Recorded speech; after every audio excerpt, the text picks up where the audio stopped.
Hey, good morning, good evening, good afternoon, guys. My apologies, I've been away the last couple of days, which has disrupted our video book and audiobook edition of Meditations for the Independent Poet.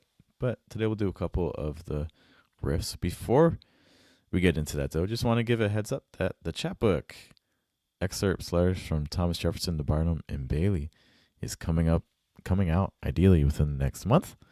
So if that sounds like something that you would like to be part of for the release and things like that, be sure to reach out. I'll have more details for that soon. All right. So today, again, we'll do a couple of the riffs from the textbook. We are making the audiobook and the video book. The video book will be free here and also on YouTube. And then the audiobook will be a separate thing as well for people who are interested. We are on riff number 75. A quote from Marcus Aurelius. No need to be suspicious if there's the ability to inquire. Both faith and anxiety live in the future that has not happened. Unchecked, both also take energy away from the very actions that determine what will occur. Believing a poet can achieve financial and creative independence is not enough to achieve financial and creative independence. Similarly, fearing that a poet can never become financially and creatively independent may stop me from becoming a financially and creatively independent poet. To be clear, if I have to choose between faith or anxiety, I will choose the positive. While a positive belief will not solve all my problems seem less challenging with a positive outlook. But a more fruitful approach is living less in the future and living more in present action. Whether I'm afraid or I'm a believer, the question does not change. What is the next step to actually take?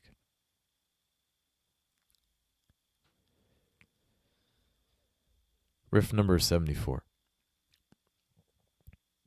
A spider takes pride in capturing a fly. A fisherman, a fish.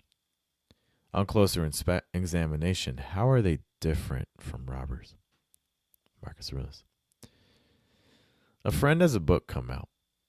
I'm happy to buy a copy. Another friend graduates with an MFA. I'm glad to order him a drink. The narrative around money is a story the independent poet has to understand and often rewrite.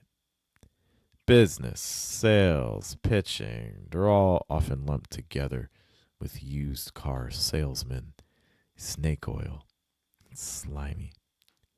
Money is to guard against people who will go to any unethical length to snatch it. Yet to buy not only gives joy willingly, but also returns joy willingly. Willingly means of one's free will. Buying is a choice. A business is not built by forcing customers to purchase or by a customer leaving an interaction with what they did not want. In fact, an independent poet is in the business of turning people away who are not served by the offer.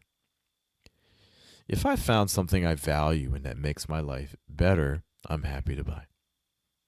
I can only become an independent poet when I obsess over giving that same experience, that same value and improvement to others.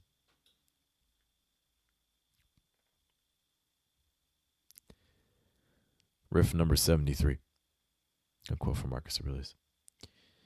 Use your rational mind to activate his rational mind. Show mistakes.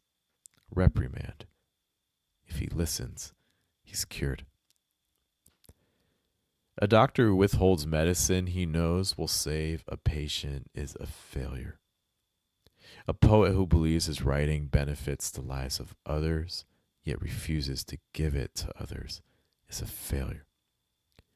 The more a doctor learns how to treat patients, even if that means not working with patients directly for a moment of time, the more a doctor can support patients.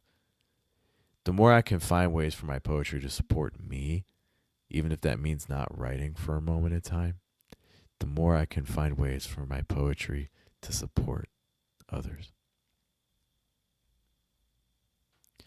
Let's maybe finish up all the 70s. Riff number 72. Who benefits those around him is happy. A house key is great when I want to be alone. No one else is able to come in. What when I want other people to enter when I'm not there? Only after I built the house did I realize I made the wrong space. The poetry world is a long street of quiet homes. We let people enter to celebrate the book we wrote, the poem we published, the award we won. The world is in need of not only more poetry, but more approaches to poetry, more ways that extend beyond the poet. For years, I was unaware. I submitted, I received fellowships, I won awards, I prepared manuscripts, I wrote, I workshopped, I edited, I built a house big enough for me. The submissions were for me. The fellowships were for me. The awards were for me. The manuscripts were for me. The writing was for me. The workshopping was for me. The editing was for me. The house was for me. Others celebrated me and my words, but the door I was opening was for me to go in by myself. Unironically, or ironically, the creatively and financially independent poet cannot live alone. Independence is dependent on impact. The submissions are to reach people who need my words. The fellowships are to teach me how to help others on their journeys. The awards are to help people I trust so that they know I can guide them. The manuscripts are to understand the obstacles other poets go through. The writing is how I can change how people see the world. The workshopping is to help people refine their message for others. The editing is to refine mine. The independent poet cannot live in one house.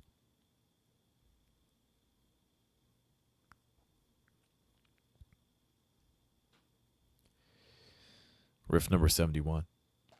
Quote from Marcus Aurelius. We fear what others think of us more than what we think of ourselves. I have no memory of falling, but the first time I rode a bike, I fell. Today I could ride for weeks on end without ever hitting asphalt. It took me years to move beyond the beginner levels of swimming class at my local pool. Until that time, every class was a battle with the water, the deep end, an abyss ready to swallow my body. If I'm a poet who seeks creative and financial independence, but I have reservations about business, the choices are clear. I can stay away from bicycles. I can avoid the pool.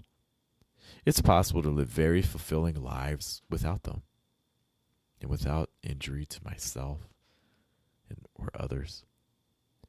The other option is I can question my reasons for pause.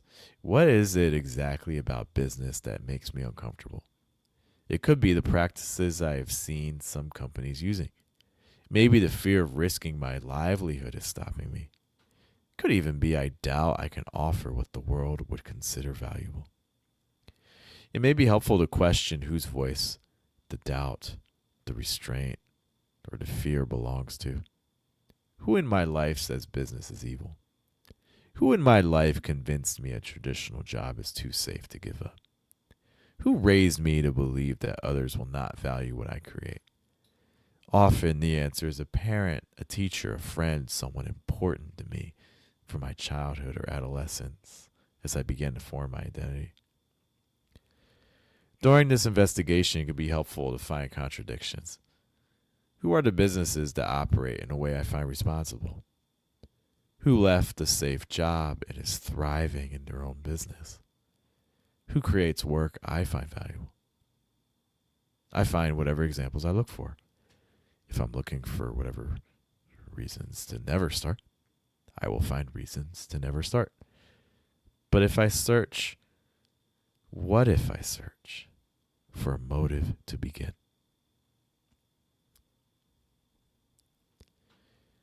Our final riff for right now is a fear.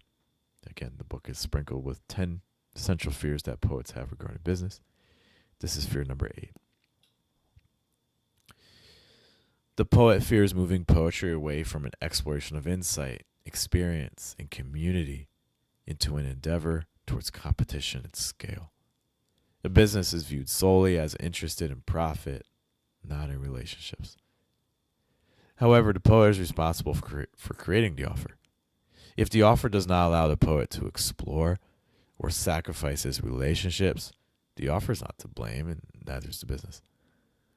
The poet can also refrain from entering a commodity market, where price is often the only separation between two offers, quality being equal. Instead, the independent poet can create an offer based only on the uniqueness of the poet. A poet with a background in programming can create an offer that a poet who speaks multiple languages cannot, and vice versa. In other words, the only market an independent poet competes in is a market the poet creates. Let's finish off with 70. A quote from Marcus Aurelius. What moves men to act? And how do they busy themselves? And why do they love and honor what they love and honor? For the apple tree to spread seeds, the apple tree cannot just produce seeds. Deer and squirrels are not looking for seeds, but fruits to eat. The apple is immensely bigger than the apple seed. The apple tree suggests, I give more than I receive. The poet who's creatively and financially independent is not worried about money. The concern is how to give more than I ask.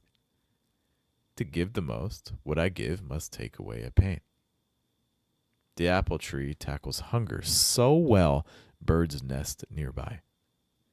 The deer have made a path in the field to the trunk. The squirrels check each branch by habit. The more my survival is connected to others' survival, the more I survive. All right, guys. Thank you so much for hanging out with me on this journey again, creating the free video book as well as the audiobook version of Meditations for Independent Poet. We'll be back ideally tomorrow, illness permitting, to give you some more riffs from the textbook. I will see you all later. Hope you guys have a good day. Have a good night.